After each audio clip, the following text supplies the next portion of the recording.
قال ويستحب للمتوضئ أن ينوي الطهارة فالنية في الوضوء سنة عندنا وعند الشافعي رحمه الله تعالى رحمة واسعة فرض لأنه عبادة فلا يصح بدون النية كالتيمم.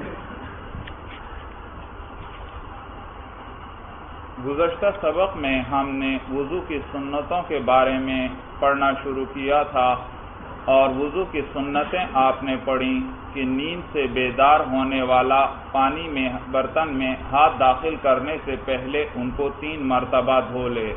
اسی طرح وضو کے شروع میں اللہ کا نام ذکر کیا جائے، اور اسی طرح مسواک کرنا، کلی کرنا، ناک میں پانی ڈالنا، دونوں کانوں کا مسح کرنا، داڑھی کا خلال کرنا، انگلیوں کا خلال کرنا، یہ سنت ہیں.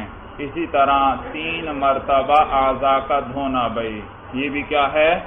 سنت ہے. اور اس سلسلے میں یہ حدیث ذکر ہوئی، نبی کریم صلی اللہ علیہ وسلم نے ایک مرتبہ وہ اعضاء کو دھویا اور فرمایا کہ یہ وہ وضو ہے کہ اس کے بغیر اللہ نماز کو قبول نہیں فرماتے. اور 2 مرتبہ وضو کیا، یعنی 2 مرتبہ اعضاء کو دھویا اور فرمایا یہ وضو ہے اس شخص کا جس کے اللہ دگنا اجر عطا فرماتے ہیں.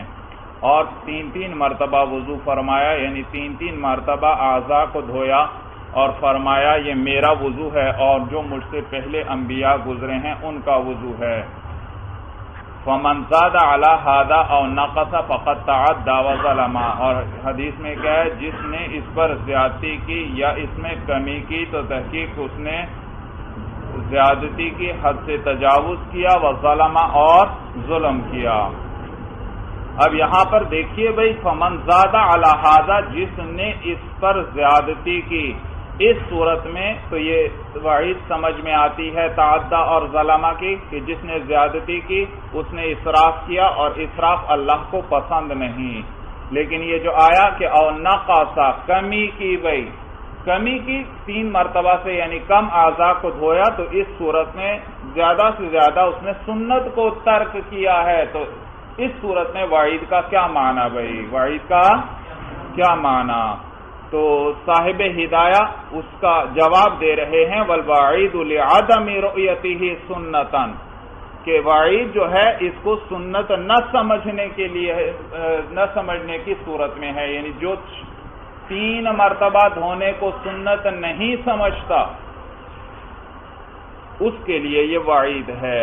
یعنی عمل میں کمی کر دے، عمل کی بات نہیں یہاں پر، اس کے لیے یہ وعید نہیں ہے، بلکہ جو اس کا اعتقاد نہ رکھے کہ 3 مرتبہ دھونا سنت ہے، اس کے لیے یہ وعید ہے بھائی. سمجھ میں آیا بھائی؟ تو عمل میں کمی بیشی ہو جائے ضرورت کی بنا پر تو اس میں کوئی حرج نہیں ہے بھائی. خود حدیث کے اندر بھی آتا ہے، بعض مواقع پر نبی کریم صلی اللہ علیہ وسلم نے ایک مرتبہ اعضاء کو دھویا بھائی، بعض مواقع پر 2 مرتبہ دھویا اعضاء کو.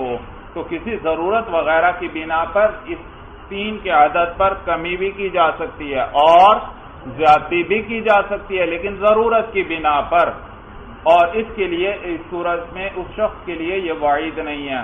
ہاں جو 3 مرتبہ دھونے کو سنت نہیں سمجھتا اس کے لیے یہ وعید ہے کہ وہ ظلم کرتا ہے اور زیادتی کرتا ہے، حد سے تجاوز کرتا ہے. قال ویستحب، سنتوں کا بیان مکمل ہوا. آگے صاحب قدوری مستحبات بیان فرما رہے ہیں بھائی. قال، ضمیر کس کو راجع ہے؟ صاحب قدوری کو بھائی.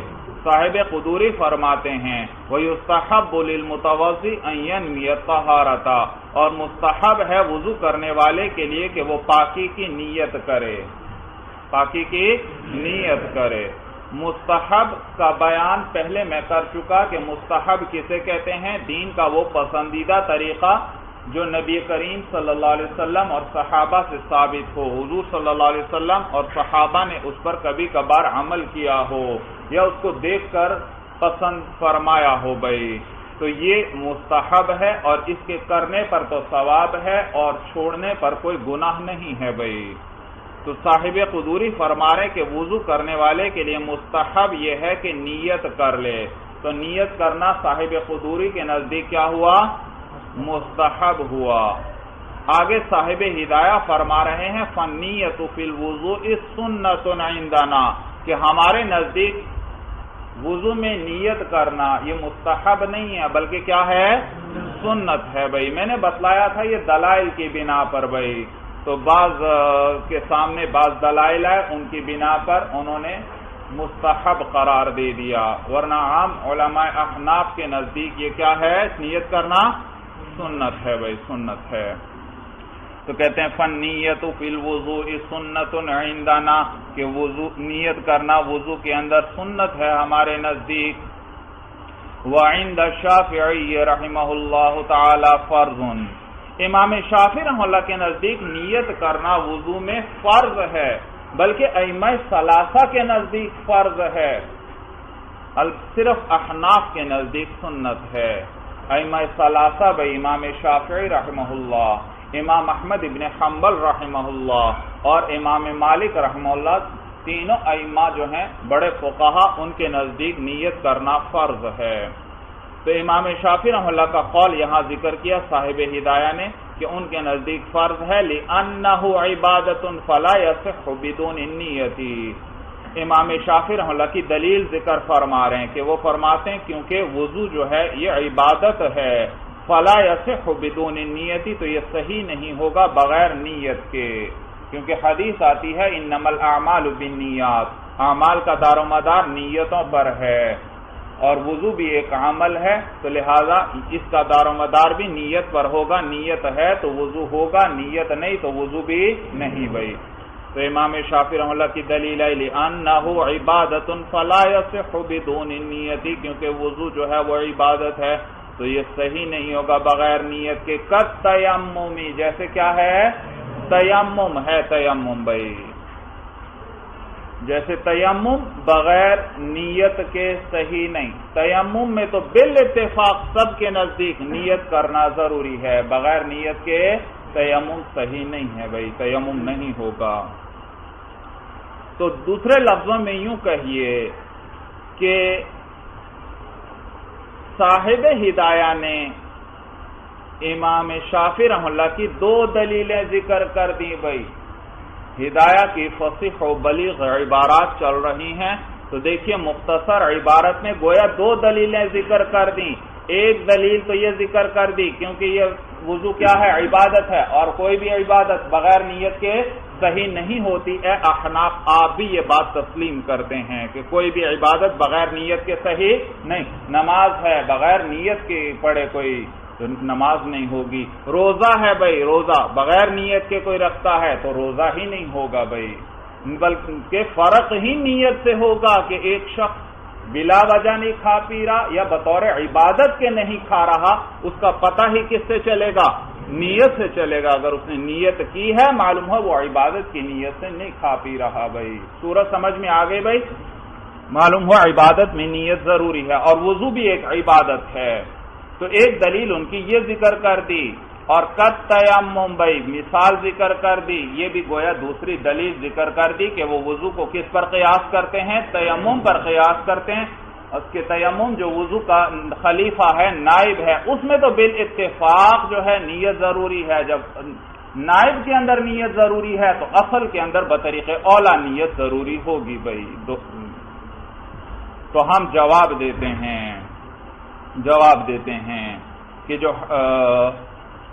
انما الاعمال بالنیات جو حدیث ہے یہاں پر آپ صحت کا لفظ محذوف مانتے ہیں بھائی، صحت، انما صحت الاعمال، اعمال کا صحیح ہونا اس کا دار و مدار کس پر ہے؟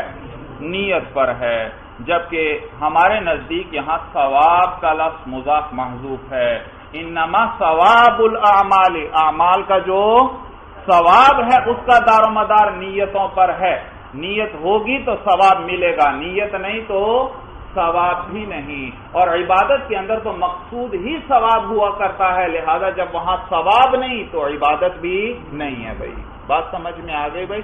تو ہمارے نزدیک ثواب کا لفظ مضاف محذوف ہے، اور وضو جو ہے وضو یہ عبادت بھی ہے اور مفتاح للصلاۃ بھی ہے، نماز کی چابی بھی ہے۔ وضو ہے تو نماز ہوگی، وضو اور طہارت نہیں تو نماز بھی نہیں ہوگی بھائی۔ تو ہم کہتے ہیں کہ وضو کے اندر دو پہلو ہیں، ایک عبادت کا پہلو ہے اور ایک مفتاح للصلاۃ ہونے کا پہلو ہے۔ تو اگر نیت نہ کی تو پھر عبادت نہیں بنے گی، یعنی ثواب نہیں ملے گا، لیکن طہارت پھر بھی حاصل ہو جائے گی اور مفتاح للصلاۃ یہ بن جائے گا، اس لیے کیونکہ اس نے پانی کو اعضاء پر بہایا ہے اور پانی کا کام ہی پاک کرنا ہے۔ اس نے نیت کرے کوئی یا نیت نہ کرے، پانی کو جب استعمال کیا وہ کس چیز کا فائدہ دے گا؟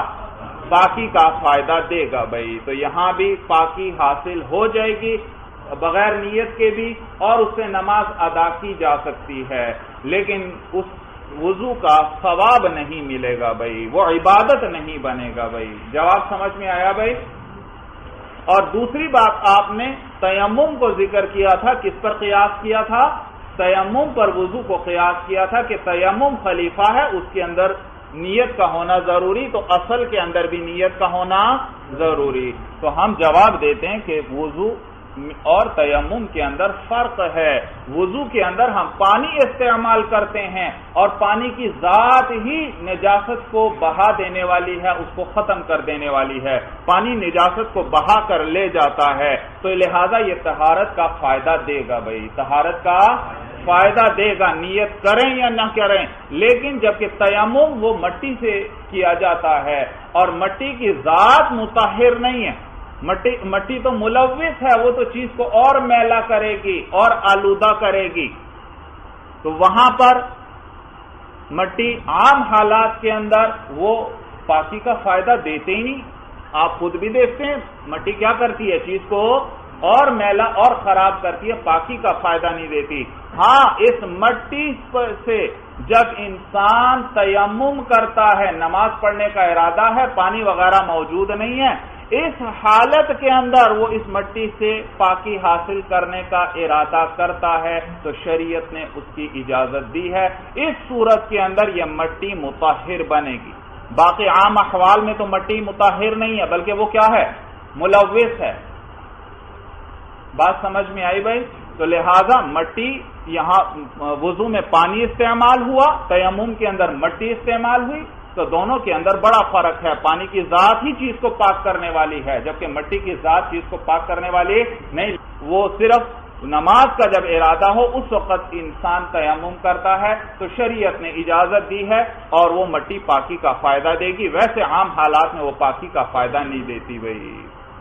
تو لہذا آپ کا اس وضو کو تیمم پر قیاس کرنا صحیح نہیں ہے، یہ قیاس مع الفارق ہے بھائی۔ فارق کہتے ہیں مختلف چیز، قیاس ایک جیسی چیز کو اس کے مثل پر کیا جاتا ہے، جو دو چیزیں ایک جیسی ہیں تو ایک چیز کو کیا کیا جاتا ہے؟ دوسری چیز پر قیاس کیا جاتا ہے، نہ یہ کہ دو چیزیں بالکل مختلف ہوں، وہاں قیاس درست نہیں ہے۔ تو یہاں پر بھی آپ کا وضو کو تیمم پر قیاس کرنا صحیح نہیں، کیونکہ وضو میں پانی کا استعمال اور تیمم میں مٹی کا استعمال ہے بھائی۔ اور دوسرا جواب بھی دیں گے، دوسرا جواب یہ کہ تیمم کا معنی ہی کیا ہے؟ ارادہ کرنا، تو اس کا معنی ہی بتلا رہا ہے کہ اس کے اندر کیا ضروری ہے؟ ارادہ کرنا اور نیت کرنا ضروری ہے بھائی، جبکہ وضو کے اندر ایسا نہیں، وضو کا معنی نیت کرنا نہیں ہے بھائی۔ تو وہاں اس کے معنی، اس کا نام ہی بتلا رہا ہے کہ اس کے اندر نیت کرنا ضروری ہے بھائی۔ بات سب کو سمجھ میں آ گئی بھائی؟ یہی دیکھیے اب دوبارہ بھائی، وعند الشافعی رحمہ اللہ تعالی فرض، اور امام شافعی رحمہ اللہ کے نزدیک جو ہے نیت کرنا جو فرض ہے، لأنہ عبادت، کیونکہ یہ وضو جو ہے یہ عبادت ہے، فلا یصح بدون النیت، تو یہ بغیر نیت کے صحیح نہیں ہوگا، کا تیمم، جیسے کہ تیمم ہے، ولانا، اور ہماری دلیل یہ ہے، اب احناف کی دلیل ذکر کر رہے ہیں کہ انہ لا یقع قربتا الا بالنیت، قربت کہتے ہیں نیکی کا کام بھائی جو اللہ کے تقرب کا باعث ہو، اللہ سے قرب کا باعث ہو بھائی، ثواب کا باعث ہو بھائی۔ تو یہاں عبادت کے معنی میں ہے۔ ہماری دلیل یہ ہے کہ انہ لا یقع قربتاً، کہ یہ وضو یہ قربت نہیں واقع ہوگا، یعنی عبادت نہیں بنے گا، یعنی اس کا ثواب نہیں ملے گا الا بالنیت، مگر کس کے ساتھ؟ نیت۔ وضو جو ہے یہ قربت نہیں بنے گا، یعنی عبادت نہیں بنے گا الا بالنیت، مگر نیت کے ساتھ ہی۔ وَلَكِنَّهُ يَقَعُ مِفْتَاحًا لِلصَّلَاةِ، لیکن یہ نماز کے لیے مفتاح واقع ہو جائے گا، نماز کے لیے مفتاح بن جائے گا، اس سے نماز ادا کی جا سکتی ہے۔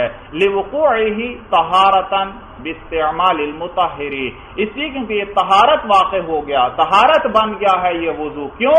باستعمال المطہر، مطہر پاک کرنے والی چیز کے استعمال کی وجہ سے۔ وہ کیا چیز ہے پاک کرنے والی؟ پانی، پانی کے استعمال کی وجہ سے یہ طہارت واقع ہو جائے گا۔ بخلاف التیمم، بخلاف کس کے؟ تیمم کے۔ لأن التراب غیر مطہر الا فی حال ارادۃ الصلاۃ، اس لیے کہ مٹی وہ مطہر نہیں ہے الا فی حال ارادۃ الصلاۃ، سوائے نماز کے ارادے کی حالت میں، اس وقت جو ہے یہ مٹی مطہر ہے، ویسے مطہر نہیں ہے اپنی ذات کے اعتبار سے، بلکہ یہ تو ملوث ہے، چیز کو آلودہ اور میلا کرنے والی ہے۔ او ہوا ينبئ عن القصد، یہ دوسرا جواب دے رہے ہیں کہ تیمم کے اندر جو ہے نیت ضروری ہے، کہ تیمم جو ہے ينبئ عن القصد، وہ ارادے کی خبر دیتا ہے۔ انبأ ينبئ کے معنی خبر دینا، اور عن القصد، قصد کسے کہتے ہیں؟ ارادے۔ تیمم کا نام ہی ارادے کی خبر دیتا ہے کہ اس میں کیا ہونا چاہیے؟ باقاعدہ ارادہ ہونا چاہیے، باقاعدہ نیت ہونی چاہیے، تیمم کا نام ہی ہمیں یہ بتلاتا ہے۔ تو ہمارے نزدیک وضو کے اندر نیت کرنا سنت ہے، بھائی سنت ہے، فرض یا شرط نہیں ہے، لہذا یہ وضو وغیرہ کے اعضاء بغیر نیت کے بھی دھل گئے تو وضو ہو جائے گا، بھائی وضو ہو جائے گا۔ ایک شخص تالاب کے اندر غوطہ لگاتا ہے، وضو کی نیت نہیں ہے، لیکن سارے اعضاء دھل گئے، سارا بدن گیلا ہو گیا، پانی اچھی طرح پہنچ گیا، تو اس کا وضو ہو گیا، بھائی اب اسی سے کیا کر سکتا ہے؟ نماز ادا کر سکتا ہے، بھائی۔ وَيَسْتَوْعِبَ رَأْسَهُ بِالْمَسْحِ، وَيَسْتَوْعِبَ ینویہ پر عطف ہے، اور ینویہ پر ان داخل ہوا تھا، نصب اس نے دیا تھا، تو یہاں بھی نصب پڑھیں گے۔ وَيَسْتَوْعِبَ رَأْسَهُ بِالْمَسْحِ، استوعب یستوعب استیعاب کے معنی ہیں گھیر لینے کے، احاطہ کر لینا۔ اور وَيَسْتَوْعِبَ رَأْسَهُ، اور وضو کرنے والا احاطہ کر لے گا اپنے سر کا، بالمسح، مسح کے ساتھ، یعنی مسح میں کیا کر لے گا؟ پورے سر کو گھیر لے گا، پورے سر کا مسح کرے گا۔ یہ مستحب ہے، بھائی کس کے نزدیک؟ صاحب قدوری کے نزدیک۔ آگے صاحب ہدایہ بتلا رہے ہیں وَهُوَ السُّنَّةُ، اور یہی سنت ہے، بھائی ہمارے نزدیک یہ کیا ہے؟ سنت ہے، بھائی کہ پورے سر کا مسح کیا جائے، حضور صلی اللہ علیہ وسلم کا یہ معمول تھا، بھائی۔ وقال الشافعی رحمہ اللہ تعالی السنت هو التسلیس بمیاہ مختلفۃ، اور امام شافعی رحمہ اللہ فرماتے ہیں کہ سنت جو ہے وہ تسلیس ہے، 3 مرتبہ کرنا مسح کو، بمیاہ مختلفۃ، میاہ جمع ہے ماء کی، بھائی مختلف پانیوں کے ساتھ، اعتباراً بالمغسول، قیاس کرتے ہوئے مغسول پر، اعضاء مغسولہ پر وہ قیاس کرتے ہیں، بھائی وہ اعضاء جن کو دھویا جاتا ہے وضو میں، ان میں مسنون کیا ہے؟ سنت کیا ہے؟ کتنی مرتبہ دھویا جائے؟ 3 مرتبہ ان کو دھویا جائے گا۔ تو اسی پر قیاس کرتے ہوئے وہ فرماتے ہیں کہ مسح بھی کیا کیا جائے گا؟ کتنی مرتبہ؟ 3 مرتبہ کیا جائے گا، بھائی، اور مختلف پانیوں سے، یعنی ہر مرتبہ نیا پانی لے گا، پھر مسح کرے گا، پھر نئے پانی سے ہاتھ تر کرے گا، پھر مسح کرے گا، تو 3 مرتبہ اس طرح کرے گا، بھائی نئے پانی کے ساتھ، نئے پانی کے ساتھ۔ یہ امام شافعی رحمہ اللہ کا قول گزرا، بھائی، اور ان کی دلیل بھی کہ وہ قیاس کرتے ہیں اس کو مغسول پر، نیز ان کی دلیل حدیث بھی ہے، بھائی یاد رکھیے یہ صاحب ہدایہ مختصر طریقے پر چل رہے ہیں، مسائل اور ان کی ایک ایک دلیل وغیرہ، دلیل نقلی کے ساتھ ساتھ کبھی دلیل عقلی بھی ذکر کرتے ہیں، اور جہاں جہاں دلیل عقلی جو ہے مؤید ہو رہی ہو اس کو ذکر کرتے ہیں۔ تو یہاں دلائل کا استقصاء کا احاطہ مقصود نہیں. احناف کے صرف یہی دلائل نہیں ہے بھائی، احناف کے پاس ہر مسئلے کے اندر بھائی دلائل کے انبار موجود ہیں بھائی. حضرت شیخ رحمہ اللہ ترمذی شریف کے اندر وہاں پر احناف کے دلائل لکھواتے تھے بھائی. وہاں بھی اگرچہ احاطہ نہیں ہو سکتا تھا کیونکہ اتنے دلائل ہر مسئلے کے اندر احادیث ہیں، دلائل عقلیہ نقلیہ ہر قسم کے اتنے دلائل ہوتے، احادیث قرآن سے بھی احادیث سے بھی اور اسی طرح قیاس وغیرہ اتنے دلائل ہوتے تھے کہ انسان دیکھ کر حیران رہ جاتا ہے بھائی. لیکن ان کو یاد کرنے کے لیے اتنا ہی قوی حافظہ بھی چاہیے بھائی، اتنا قوی. اور دلائل عجیب دلائل بھائی، اتنے قوی دلائل احناف کے پاس ہر مسئلے میں موجود، اور ان کو ذکر کرتے ہوئے حضرت شیخ رحمہ اللہ کی زبان پر یہ جملہ آ جایا کرتا تھا. فرماتے تھے یہ ہے احناف کا مذہب بھائی، یوں لگتا ہے براہ راست آسمان سے نازل ہو رہا ہے بھائی، براہ راست. اتنے قوی دلائل قرآن سے احادیث سے قیاس سے. تو یہاں پر مختصراً صاحب ہدایہ مختصر بات کرتے ہیں، ایک آدھی دلیل ان کی جو دلیل ہے اس مسئلے میں قوی اس کو ذکر کر دیتے ہیں، اور پھر اس کا جو جواب وغیرہ احناف دیتے ہیں اس کو ذکر کر دیتے ہیں بھائی. تو یہاں ایک تو ان کی قیاس کو ذکر کیا امام شافعی رحمہ اللہ کے، اسی طرح بعض احادیث کے اندر بھی 3 مرتبہ مسا کا ذکر آیا ہے بھائی. تو آگے اب ہماری دلیل بھی اور امام شافعی رحمہ اللہ کا جواب بھی آ رہا ہے. وَلَنَا، اور ہماری دلیل یہ ہے ان انس رضی اللہ تعالی عنہ توضأ ثلاثا ومسح برأسه مرة واحدہ. انس رضی اللہ تعالیٰ عنہ نے وضو فرمایا 3 مرتبہ، یعنی اعضاء کو 3 مرتبہ دھویا. صحابہ کرام میں سے بہت سے صحابہ سے حضور صلی اللہ علیہ وسلم کا وضو روایت ہے. صحابہ لوگوں کے سامنے وضو کر کے فرماتے تھے، حضور صلی اللہ علیہ وسلم کا وضو کر کے دکھاتے تھے کہ یہ اس طرح حضور صلی اللہ علیہ وسلم وضو فرماتے تھے بھائی. عجیب لوگ تھے صحابہ. سرور کونین صلی اللہ علیہ وسلم کی ایک سنت کو ہم تک پہنچا دیا. اتنی باریک باتیں ان کو بھی انہوں نے امت تک پہنچایا بھائی. حضرت عثمان غنی رضی اللہ تعالیٰ عنہ کے بارے میں آتا ہے، آپ خلیفۃ المسلمین تھے، آخری عمر کے ایام میں بوڑھے ہو چکے ہیں، ضعیف ہو چکے ہیں، اور ایک مرتبہ وضو فرمایا اور وضو فرمانے کے بعد کھڑے ہوئے، تو کھڑے ہو کر پھر ہلکا سا مسکرائے بھائی. اور ساتھی پاس موجود تھے، حیران ہوئے، کہنے لگے یا امیر المومنین، یہ آج آپ نے ایسا فعل کیا جو اس سے پہلے ہم نے کبھی نہیں دیکھا کہ وضو کے بعد کھڑے ہونے کے بعد آپ ہلکا سا مسکرائے ہیں.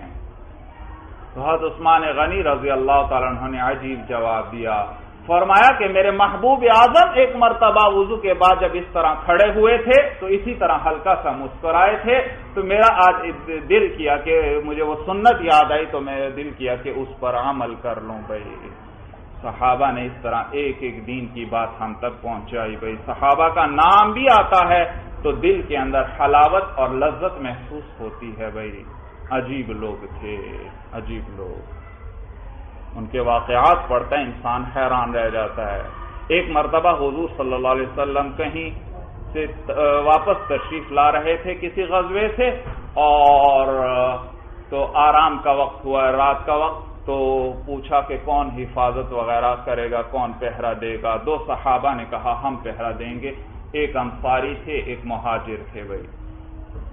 تو وہ 2 حفاظت کے لیے تیار ہوئے اور پھر آپس میں طے کیا کہ باری باری پہرا دیتے ہیں. ایک صحابی سو گئے اور ایک کھڑے ہوئے بھائی حفاظت کے لیے، اور پھر کہ وہیں پر نماز کی نیت باندھ لی کہ میں نماز ادا کرتا ہوں، کوئی آئے گا اس کا بھی پتہ لگے گا اور نماز کا ثواب بھی کما لیتا ہوں. مشغول ہو گئے نماز کے اندر بھائی. تو ایک شخص جو طاق میں تھا، پیچھے آ رہا تھا، اس کی غالباً بیوی کو گرفتار کیا گیا تھا اور اس نے بدلے کا ارادہ کیا ہوا تھا.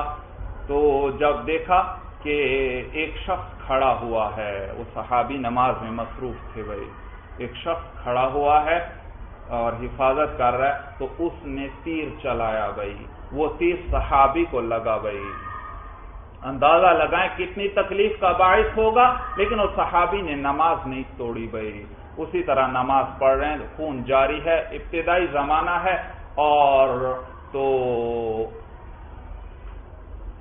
تیر لگا ان کو، نماز اسی طرح پڑھتے رہے، دوسری مرتبہ پھر اس نے دوسرا تیر چلایا، دوسرا تیر بھی ان کو لگا، انہوں نے نماز پھر بھی نہیں توڑی، اسی طرح پڑھتے رہے، پھر اس نے تیسرا تیر چلایا، تیسرا تیر بھی ان کو لگا، سارے کپڑے خون سے بھر گئے ہیں، لیکن وہ اپنی نماز میں مصروف ہیں، تو نماز مکمل کی، اور پھر اپنے ساتھی کو جگایا کہ اس طرح کوئی شخص آیا ہے جو تیر چلا رہا ہے، صحابی نے اور دوسرے نے ان کو دیکھا تو حیران رہ گئے، کہنے لگے سبحان اللہ، عجیب آدمی ہو بھائی، جب پہلا تیر لگا تھا تو تم اسی وقت فوراً مجھے بتاتے، تم نے کیوں جلدی مجھے نہیں جگایا اور نہیں بتایا؟ صحابی نے عجیب جواب دیا، فرمانے لگے کہ میں اس وقت ایک سورت کی تلاوت میں مصروف تھا اور میرا دل نہیں مانا کہ میں اس سورت کو درمیان میں چھوڑ دوں بھائی۔ عجیب لوگ تھے صحابہ بھائی۔ تو کہتے ہیں حدیث میں ولانا ان انس رضی اللہ تعالی عنہ توضأ ثلاثا ومسح براسه مرة واحدة، کہ حضرت انس رضی اللہ تعالی عنہ نے وضو فرمایا تین مرتبہ، تین مرتبہ کا کیا مطلب ہے؟ اعضاء کو تین مرتبہ دھویا، ومسح براسه مرة واحدة، اور مسح فرمایا اپنے سر پر ایک مرتبہ، وقال، اور فرمانے لگے هذا وضوء رسول اللہ علیہ السلام، یہ ہے حضور صلی اللہ علیہ وسلم کا وضو، کہ آپ اس طرح وضو فرماتے تھے۔ دیکھیں اس حدیث کے اندر اعضاء تو 3 مرتبہ دھونے کا ذکر ہے، لیکن سر پر 1 مرتبہ مسح کرنے کا ذکر ہے۔ معلوم ہوا مسح کے اندر تسلیس مسنون نہیں، بلکہ مسنون کیا ہے؟ 1 مرتبہ مسح کیا جائے۔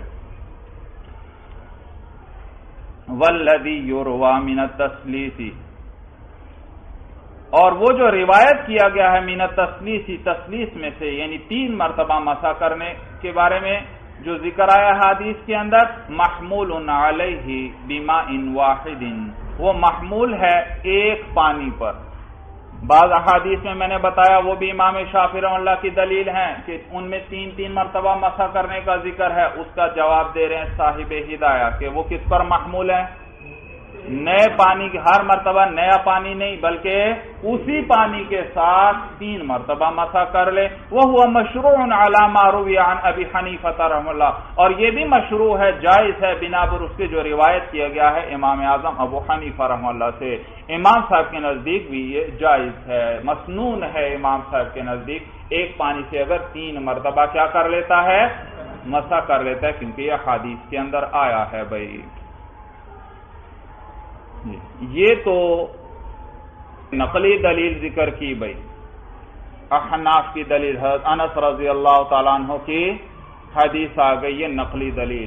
آگے عقلی دلیل بھی صاحب ہدایہ ذکر کر رہے ہیں بھائی، کہ عقل بھی یہی بتلاتی ہے، یہی فیصلہ کرتی ہے کہ مسح 1 مرتبہ ہونا چاہیے، یا 3 مرتبہ تو ہو لیکن نئے پانی سے نہ ہو۔ اگر نئے پانی سے 3 مرتبہ مسح کیا جائے گا تو یہ تو مسح نہ رہے گا، یہ تو غسل بن جائے گا بھائی۔ کیا بن جائے گا؟ غسل بن جائے گا، اور شریعت نے مسح کرنے کا حکم دیا ہے، سر کے اندر دھونے کا حکم نہیں دیا بھائی، تو مسح ہی بدل کر غسل بن جائے گا۔ تو عقل بھی یہی کہتی ہے کہ کیا کرنا چاہیے؟ مسح کرنا چاہیے، یہاں پر شریعت نے مسح کا حکم دیا ہے، 3 دفعہ کریں گے تو کیا بن جائے گا؟ غسل بن۔ وَلِأَنَّ الْمَفْرُوضَ هُوَ الْمَسْحُ وَبِالتَّكْرَارِ يَصِيرُ غَسْلًا، اور اس لیے کیونکہ جو فرض کیا گیا ہے وہ تو مسح ہے، وَبِالتَّكْرَارِ يَصِيرُ غَسْلًا، اور تکرار کی وجہ سے وہ غسل بن جائے گا، فَلَا يَكُونُ مَسْنُونًا، تو وہ مسنون نہیں ہوگا بھائی، مسنون تو مسح ہے، غسل نہیں۔ فَصَارَ كَمَسْحِ الْخُفِّ، تو یہ کس کی طرح ہو گیا؟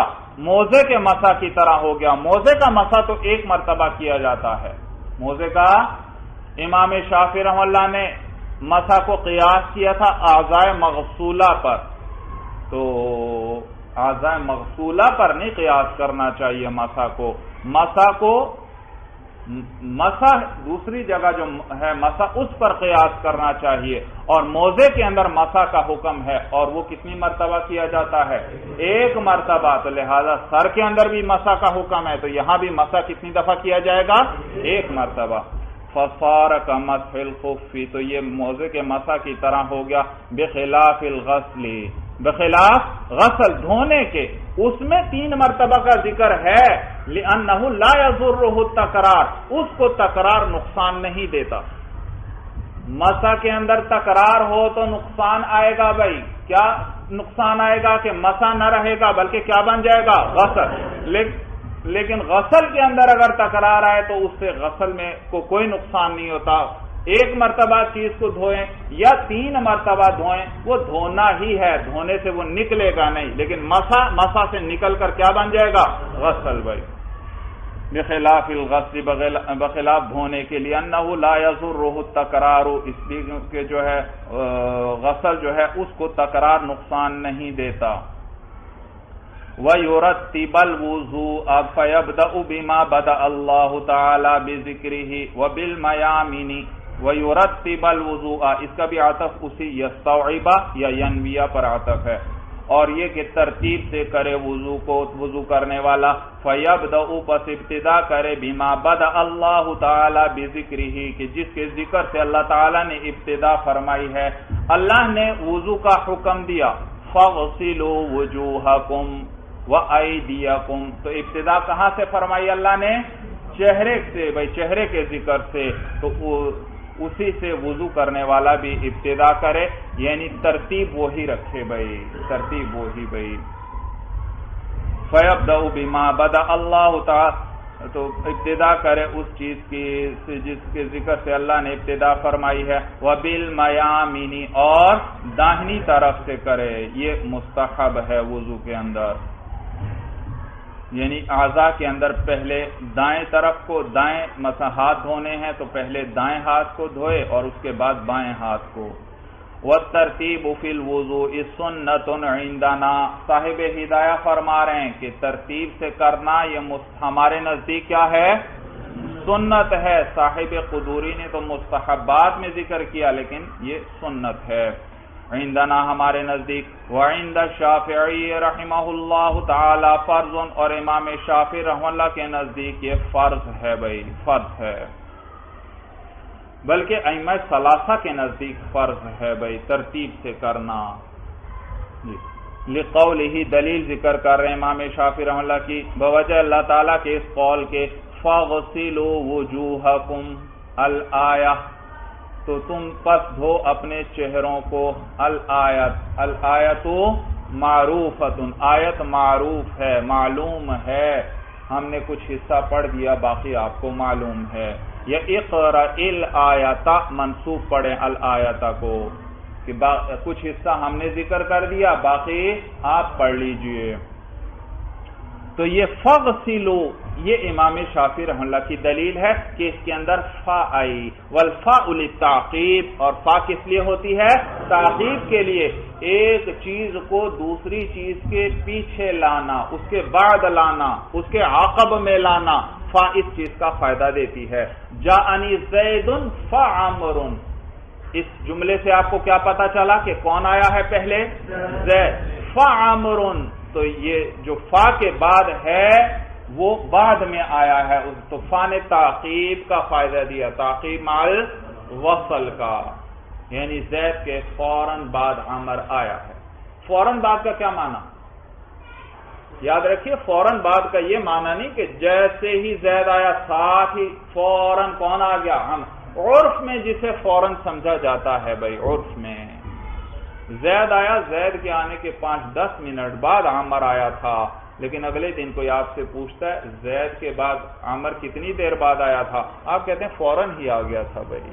تو یہ عرف میں یہ تھوڑی دیر، اس کو دیر سمجھا ہی نہیں جاتا بھائی، تو یہ ہے تعقیب مع الوصل بھائی۔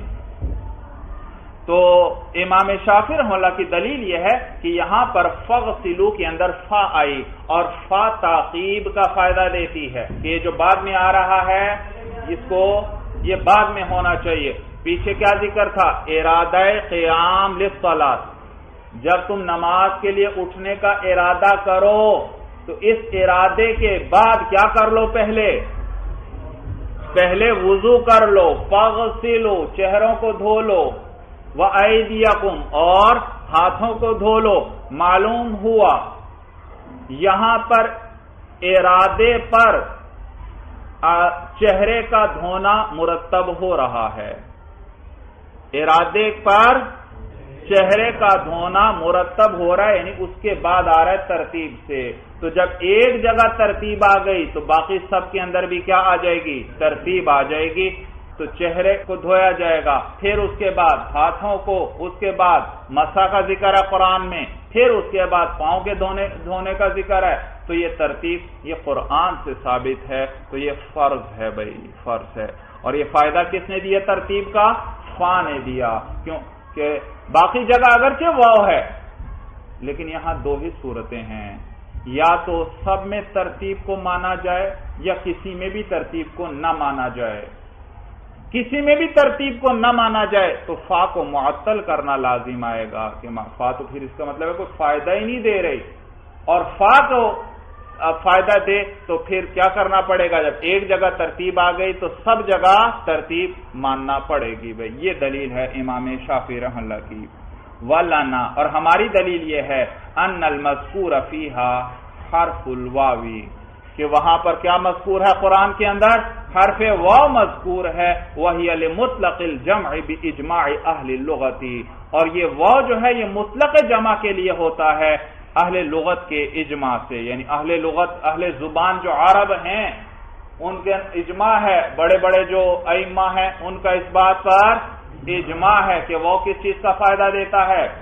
مطلق جمع کا، مطلق جمع، یعنی اس میں ترتیب نہیں ہوتی۔ جاءنی زید و عمر، اس جملے نے صرف اطلاع بتلایا کہ یہ مجیعت کے فعل میں، آنے کے فعل میں دونوں جمع ہیں، زید بھی اور عمر بھی، یعنی زید نے بھی آنے والا فعل کیا ہے، عمر نے بھی آنے والا فعل کیا ہے، ترتیب نہیں ہے۔ زید کا لفظ اگرچہ لفظوں میں پہلے، لیکن اس کا یہ معنی نہیں کہ زید پہلے آیا ہے اور عمر بعد میں، ہو سکتا ہے عمر پہلے آیا ہو اور زید بعد میں، پھر بھی آپ کا یہ کہنا جاءنی زید و عمر، زید کو لفظوں میں مقدم کرنا درست ہے، اس لیے کیونکہ وہ ترتیب کا فائدہ دیتا ہی نہیں، وہ صرف کس چیز کا فائدہ دیتا ہے؟ مطلق جمع۔ جمع کا کیا معنی؟ دونوں کو، ما قبل اور ما بعد کو یہ جمع کر دیتا ہے اس حکم کے اندر جو ان پر لگایا جا رہا ہے۔ اور یہاں کس چیز کا حکم زید پر لگایا جا رہا ہے؟ مجیعت کا، آنے کا، تو یہی حکم کس کے لیے ہو جائے گا؟ عامر کے لیے بھی، تو دونوں جمع ہو گئے اس آنے کے حکم میں، اور یہ کوئی تفصیل بیان نہیں کرے گا، چاہے زید پہلے آیا ہو اور عمر بعد میں، یا عمر پہلے ہو زید بعد میں، دونوں صورتوں میں آپ کہہ سکتے ہیں جاءنی زید و عمر۔ زید کے فوراً بعد عمر آیا ہو، یا زید آج آیا ہے اور عمر 10 سال پہلے آیا تھا، لیکن آئے تو دونوں ہیں، تو آپ کہہ سکتے ہیں جاءنی زید و عمر۔ وہ صرف جمع کرنے کا فائدہ دیتا ہے، ترتیب وغیرہ کا فائدہ نہیں دیتا۔ اور قرآن میں بھی فَاغْسِلُوا وُجُوهَكُمْ وَأَيْدِيَكُمْ واو آیا، إِلَى الْمَرَافِقِ، وَامْسَحُوا واو آیا بھائی مسح سے پہلے بھی، وَأَرْجُلَكُمْ إِلَى الْكَعْبَيْنِ یہاں بھی کیا آیا؟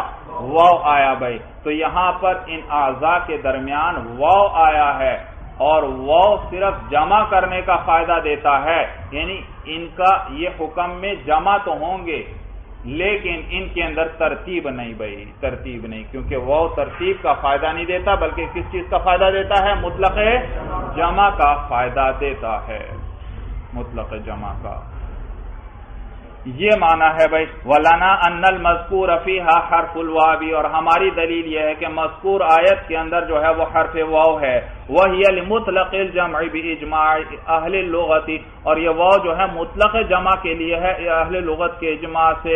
فَتَقْتَضِي، تو بھائی فا کا کیا فائدہ ہوا؟ فا بھی تو آئی تھی، اس کا بھی بتلا رہے ہیں کہ بھائی فا جو ہے وہ جس مقام پر آئی ہے وہاں ترتیب کا فائدہ دے گی، جس مقام پر آئی. فا کس مقام پر آئی؟ فا سے ماقبل کیا ہے؟ ارادہ قیام للصلاۃ، نماز کے لیے جب اٹھنے کا ارادہ کرو. اور فا کے ما بعد کیا کیا ذکر ہے؟ چہرے کے دھونے کا بھی حکم، اور ہاتھوں کے دھونے کا بھی حکم، سر کے مسح کا بھی حکم، پاؤں کے دھونے کا بھی حکم. یہ 4 چیزیں فا کے بعد ہیں. ان 4 چیزوں کے بیچ میں تو واو آیا، وہ ترتیب کا فائدہ نہیں دے گا، بلکہ صرف کس چیز کا فائدہ دے گا؟ جمع کرنے کا فائدہ دے گا. ان کو جمع کیا جائے گا اور یہ مجموعہ بن گیا. یہ 4 چیزیں کیا بن گئیں؟ مجموعہ. یہ مجموعہ اس پر فا داخل ہوئی ہے، اس سارے مجموعے پر. تو یہ سارا مجموعہ ارادہ قیام کے بعد ہونا چاہیے. یہ سارا مجموعہ کیا ہے؟ اور یہ مجموعہ کیا ہے؟ وضو. معلوم ہوا ارادہ قیام للصلاۃ ہو، جب نماز کے لیے اٹھنے کا ارادہ ہو تو اس ارادے کے فوراً بعد کیا ہونا چاہیے؟ اس کے بعد فوراً وضو ہونا چاہیے. تو تمام یہ جملہ اعضاء یہ سارے کیا ہیں؟ ان کا حکام یہ فا کے مؤخر ہے بھائی، فا سے. تو فا ان میں ترتیب کا فائدہ دے گا. صورت سمجھ میں آ گئی بھائی سب کو اچھی طرح؟ یہ معنی ہے فتقتضی اعقاب غسل جملۃ الاعضاء.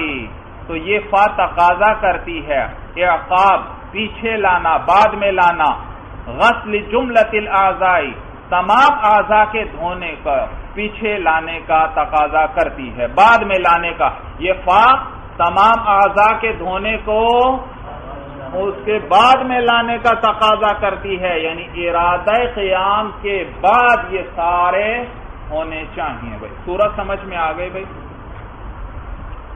والبدایۃ بالمیامن فضیلۃ، اور دائیں طرف سے ابتدا کرنا یہ فضیلت ہے، یعنی یہ فضیلت والی بات ہے، افضل چیز ہے.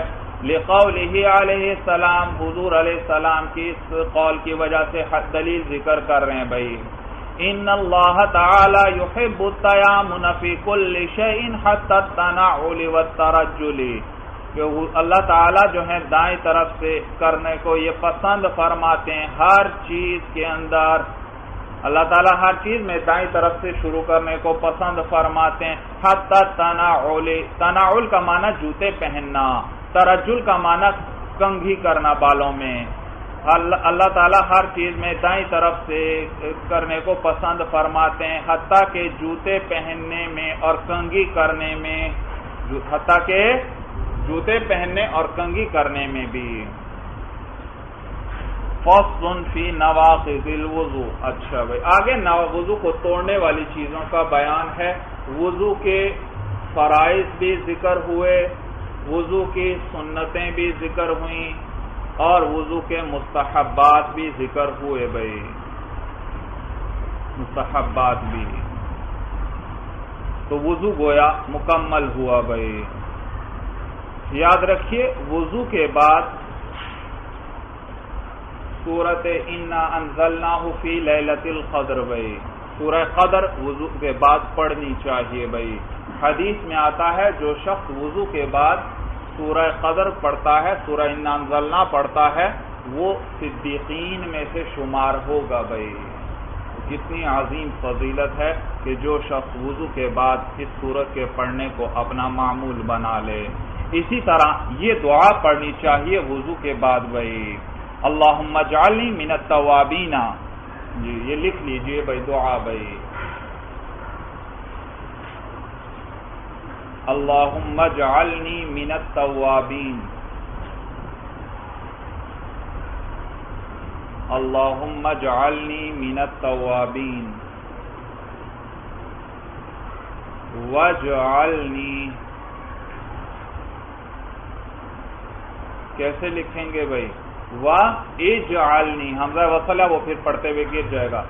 وَاجْعَلْنِي مِنَ الْمُتَطَهِّرِينَ، پہلے تا ہے 2 نقطوں والی، پھر طا ہے متطہرین. وَاجْعَلْنِي مِنَ الْمُتَطَهِّرِينَ، وَاجْعَلْنِي، نون کے بعد یا بھی ہے بھائی متکلم کی، وَاجْعَلْنِي مِنْ عِبَادِكَ من عبادک الصالحین، صاد کے ساتھ، الصالحین، وَإِجْعَلْنِي مِنَ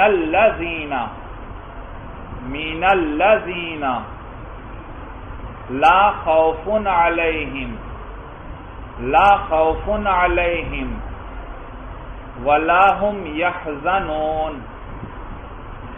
ولا هم يحزنون یا حازا یحزنون، لکھ لیا بھائی؟